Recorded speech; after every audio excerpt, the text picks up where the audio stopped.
My name is Sophie Carter. And the day my MIT acceptance letter arrived, my mother ripped it into pieces right in front of me. Flushed heartbreak. I still remember the sound of paper tearing while my entire future disappeared in her hands. Then she looked me straight in the eyes and said, "Girls from this family don't leave home chasing useless dreams." I was 18 years old. Broke, terrified, powerless. And while my older brother celebrated law school funded completely by my parents, I buried my own dream silently. But 7 years later, the same mother who destroyed my college future sat speechless at a graduation ceremony watching me pay for someone else's education instead. Because the little girl she once controlled became the woman capable of changing another child's life forever. My name is Sophie Carter. I grew up in a strict household in rural Ohio where daughters were expected staying close to family while sons were encouraged chasing greatness. My mother believed ambition made women difficult, especially intelligent women. Meanwhile, my father avoided conflict constantly, which basically meant mom's opinions became household law. Growing up, my older brother Daniel received every opportunity imaginable: private tutors, SAT prep classes, college visits. Meanwhile, I studied alone using borrowed library books because mom insisted. Daniel's future matters more. He'll support a family someday. Funny how girls are expected sacrificing dreams before even becoming adults. Still, I loved science more than anything.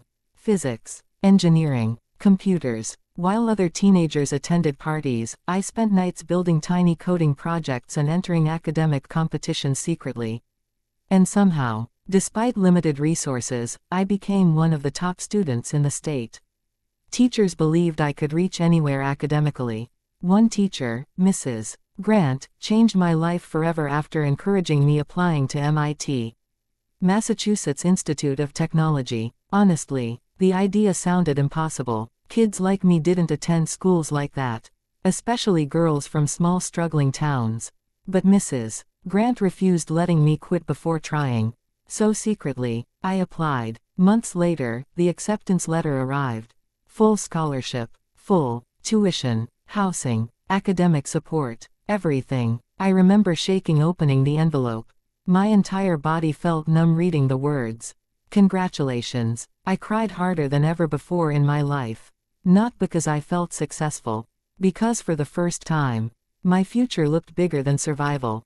I ran home trembling with excitement. Big mistake. Mom sat at the kitchen table reading bills when I handed her the acceptance packet. At first she looked confused. Then angry. Not proud. Angry. She flipped through pages silently before asking coldly, "Boston?" I nodded, smiling nervously. "It's MIT, Mom." Then suddenly, she ripped the acceptance letter directly down the middle. I froze instantly. One tear. Then another. Paper pieces fell across the kitchen floor while my future disappeared physically in front of me. Dad stood nearby silently, not stopping her, never stopping her. Mom's voice became sharp and cruel. "Girls from this family don't abandon responsibilities chasing fantasies." I whispered shakily, "It's a scholarship." She didn't care. Instead she said something destroying me permanently.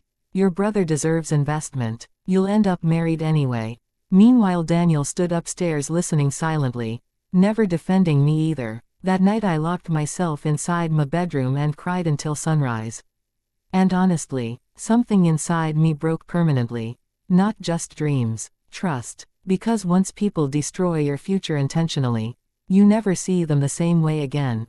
A week later, Daniel left for law school fully funded by my parents. Meanwhile, I stayed home working at a grocery store. Every day felt suffocating. Customers complained constantly. Coworkers mocked my genius girl reputation. And Mom acted relieved watching my ambition slowly disappear. But secretly, I never stopped learning. At night after work, I studied coding online using free resources.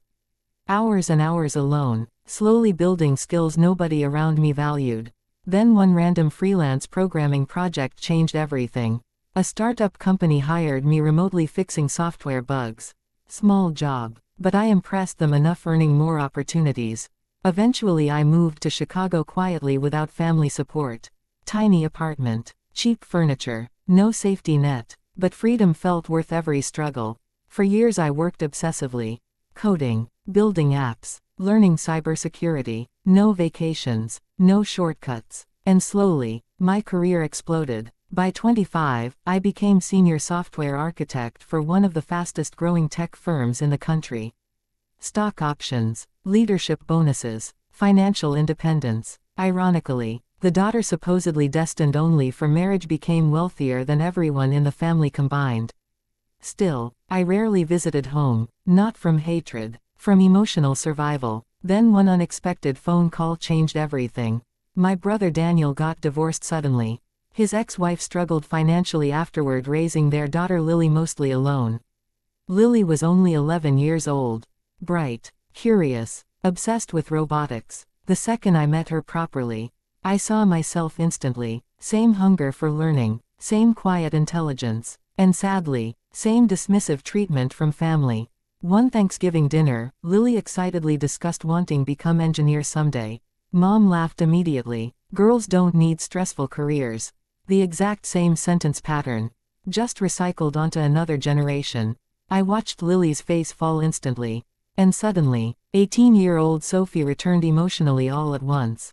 The broken letter, the destroyed dream, the silence. That night after dinner, Lily quietly showed me a homemade robot project built from scrap electronics.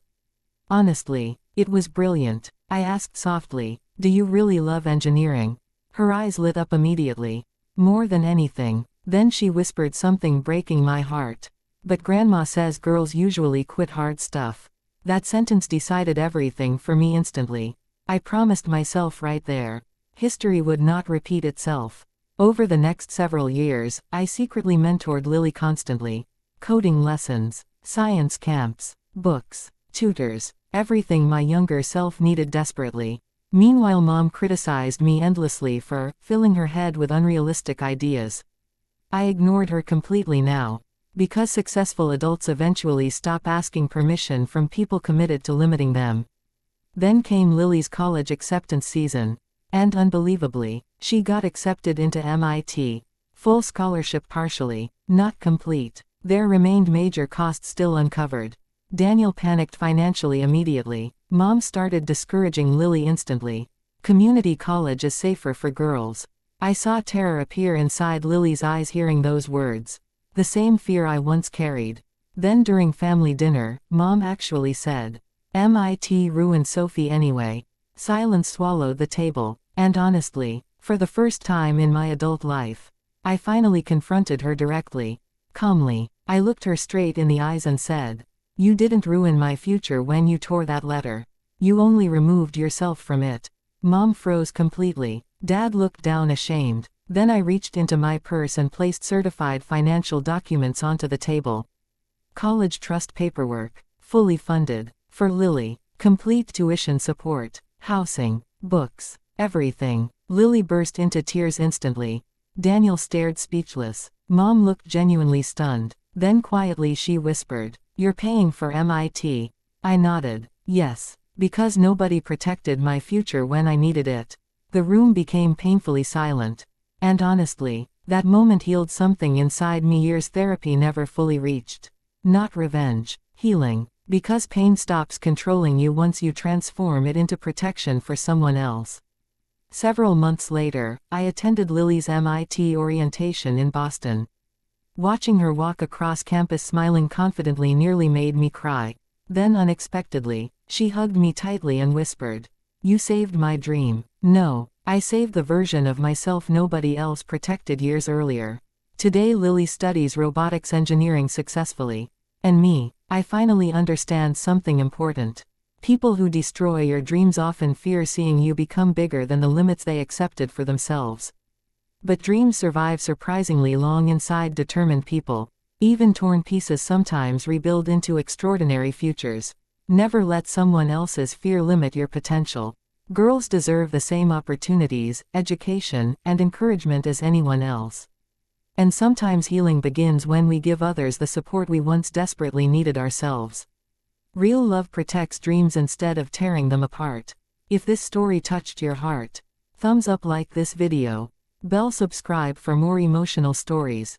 Speech balloon comment below. Do you think some parents unconsciously repeat harmful beliefs across generations? Flushed heart break.